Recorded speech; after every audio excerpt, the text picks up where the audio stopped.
ಈ ಬಿಜೆಪಿಯವರು ಕರ್ನಾಟಕದಲ್ಲಿರುವಂಥ ಬಿಜೆಪಿ ಮುಖಂಡರುಗಳು ನಾಗೇಂದ್ರ ಅವ್ರನ್ನ ಮಂತ್ರಿಮಂಡಲಕ್ಕೆ ತಗೊಂಡಿರೋದು, ಮಂತ್ರಿ ಮಾಡಿರುವಂಥದ್ದು ತಪ್ಪು, ಸದನ ನಡೆಯಕ್ಕೆ ಬಿಡಲ್ಲ ನಾವು. ನಾಗೇಂದ್ರ ಏನೋ ಟೆರರಿಸ್ಟ್ ಥರ ಇವ್ರ ಭಾವನೆ ಅಂದ್ಕೊಂಡಿರೋದು. ರಾಜಕೀಯವಾಗಿ ನೀವು ಮಾತಾಡಿ, ಒಬ್ಬ ಶೆಡ್ಯೂಲ್ಡ್ ಟ್ರೈಬ್ಗೆ ಸೇರಿದಂಥ ವ್ಯಕ್ತಿ ಏನಾದರೂ ತಪ್ಪು ಮಾಡಿದ್ದಾನೆ ಅನ್ನುವಂಥದ್ದು ಆಪಾದನೆ ಇದ್ದರೆ ಅದು ಪ್ರೂವ್ ಆಗಬೇಕು. ಫೈನಲ್ ಕೋರ್ಟ್ ವರ್ಡಿಕ್ಟ್ ಕೊಡಬೇಕು, ಈಸ್ ಎ ಕಲ್ಪ್ರಿಟ್ ಅಂತ, ಜೈಲು ಶಿಕ್ಷೆ ಆಗಬೇಕು. ಜೈಲು ಒಳಗಡೆ ಹೋಗಿ ಬಂದವರು ಮಂತ್ರಿಗಳಾಗಿದ್ದಾರೆ, ಮತ್ತೊಂದಾಗಿದ್ದಾರೆ. ಅಮಿತ್ ಶಾ ಎದ್ದಿದ್ರು 3 ತಿಂಗಳು 2010ರಲ್ಲಿ. ತಿಹಾರ್ ಜೈಲಲ್ಲಿ ಇರಲಿಲ್ವಾ? ಹೋಮ್ ಮಿನಿಸ್ಟರ್ ಆಗಿವ್ರು, ಮತ್ತೆ ಗಡಿಪಾರೆ ಆಗಿದ್ರು. ಇರಲಿ. ಈಗ 78 ಸೆಂಟ್ರಲ್ ಮಿನಿಸ್ಟರ್ಸ್ ಇದ್ದಾರೆ. 78 ADR ಪ್ರಕಾರ, ಆ ರಿಪೋರ್ಟ್ ಪ್ರಕಾರ 78 ಮಿನಿಸ್ಟರ್ಗಳ ಪೈಕಿ 33 ಮಿನಿಸ್ಟರ್ಗಳ, ಹಾಲಿ 33 ಸೆಂಟ್ರಲ್ ಗೌರ್ಮೆಂಟ್, ಬಿಜೆಪಿ ನೇತೃತ್ವ ಸೆಂಟ್ರಲ್ ಗೌರ್ಮೆಂಟ್ ಅಲ್ಲಿರುವಂಥ 33 ಮಿನಿಸ್ಟರ್ಗಳ ವಿರುದ್ಧ ಕ್ರಿಮಿನಲ್ ಕೇಸ್ಗಳಿವೆ. ಅದರಲ್ಲಿ ನಿತೀಶ್ ಪ್ರಾಮಾಣಿಕ್ ಮರ್ಡರ್ ಕೇಸಲ್ಲಿದ್ದಾರೆ, IPC 302.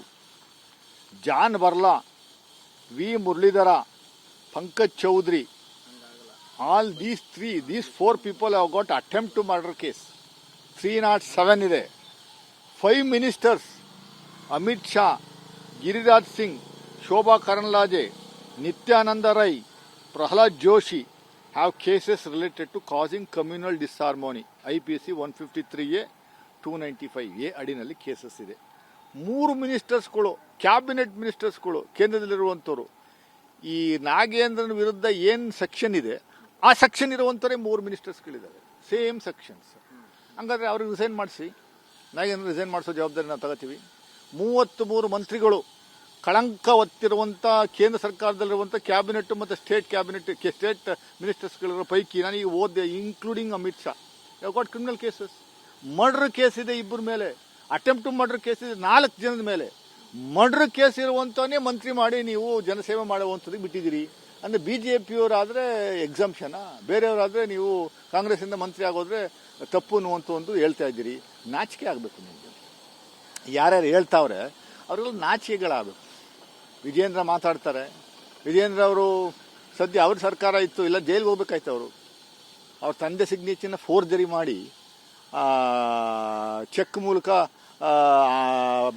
ಲಂಚವನ್ನು ಪಡೆದಂಥ ವ್ಯಕ್ತಿ ಇಡೀ ಪ್ರಪಂಚದಲ್ಲಿ ಯಾರಾದರೂ ಇದ್ದರೆ ಅದು ಮಾನ್ಯ ವಿಜೇಂದ್ರ ಅವರು ಮಾತಾಡ್ತಾರೆ. ನಾಗೇಂದ್ರ ವಿಚಾರವಾಗಿ ಮಾತಾಡ್ತಾರೆ. ಅಕ್ಯೂಷನ್ ಇದೆ, ಕೇಸು ಅವ್ರಿಗೆ ಇದು ಕೋರ್ಟ್ ಇವ್ರಿಗೆ ಬೈಲ್ ಕೊಟ್ಟಿದೆ, ಹೊರಗಡೆ ಬಂದಿದ್ದಾರೆ, ಅವ್ರ ಕೇಸ್ನ ಫೈಟ್ ಮಾಡ್ತಾ ಇದ್ದಾರೆ. ಸುಮ್ಮನೆ ಡೆಲ್ಲಿಗೆಲ್ಲ ಹೊರಟೋದ್ರು, ಅನುಮತಿ ತಗೊಂಡೇ ಹೋಗಿದ್ದವರು. ಡೆಲ್ಲಿ, ಬಾಂಬೆ ಇನ್ನೆಲ್ಲ ಹೋಗ್ಬೇಕು ಅಂತೋದಕ್ಕೆ ಕೋರ್ಟ್ ಅನುಮತಿ ತಗೊಂಡೇ ಹೋಗಿ, ಕೋರ್ಟ್ನಲ್ಲಿ ಪ್ರೂವ್ ಮಾಡಲಿ, ಸಮಸ್ಯೆ ಇದ್ದರೆ ಕೋರ್ಟಿಂದ ಮೂಲಕ ಹೇಳಿಸುವಂಥ ಕೆಲಸವನ್ನು ಮಾಡಲಿ. ಅದು ಬಿಟ್ಬಿಟ್ಟು ಒಬ್ಬ ಪರಿಶಿಷ್ಟ ಪಂಗಡದ ಮುಖಂಡನ್ನ ತೇಜೋವಧೆ ಮಾಡುವಂಥದ್ದು. ಅಂದರೆ ಆ ಜಾತಿಗಳು ಕಂಡ್ರೆ ನಿಮಗೆ ಕಾಂಗ್ರೆಸ್ BJPಯವರಿಗೆ ಆಗಲ್ಲ, ಅಲರ್ಜಿ ಆಗುತ್ತೆ. ಅವ್ರ ಕಂಡ್ರೆ, ಮುಖ ಕಂಡ್ರೆ ಆಗಲ್ಲ ಪಾಪ. ಈ ಥರ ಒಂದು ವ್ಯವಸ್ಥೆ ಇದೆ. ಇದು ಯಾವುದೇ ಕಾರಣಕ್ಕೂ ಕರ್ನಾಟಕ ರಾಜ್ಯ ಸರ್ಕಾರ, DK ಶಿವಕುಮಾರ್ ನೇತೃತ್ವ ಸರ್ಕಾರ ಇವಕ್ಕೆಲ್ಲ ಏನು ಎದುರಲ್ಲ. 100ಕ್ಕೂ 100ರಷ್ಟು Nagendra will continue to be minister. ಮುಂದಿನ ದಿನಗಳಲ್ಲಿ ಕೋರ್ಟಲ್ಲಿ ಏನಾದರೂ ವರ್ಡಿಕ್ಟ್ ಆಗಿ ಏನೋ ಸಮಸ್ಯೆ ಆದರೆ ಅವ್ರನ್ನ ತೆಗೆಯುವಂಥ ಕೆಲಸವನ್ನು ಮಾಡ್ತೀವಿ ಹೊರತು ಬೇರೆ ಇನ್ನೇನು ಮಾಡುವಂಥದ್ದಿಲ್ಲ. ಅವ್ರಿಗೆ ಆ ಕೆಲಸ ಮಾಡುವಂಥದ್ದು ಹೇಳುವಂಥ ಕೆಲಸವನ್ನು ಮಾಡ್ತೀವಿ ನಾವು.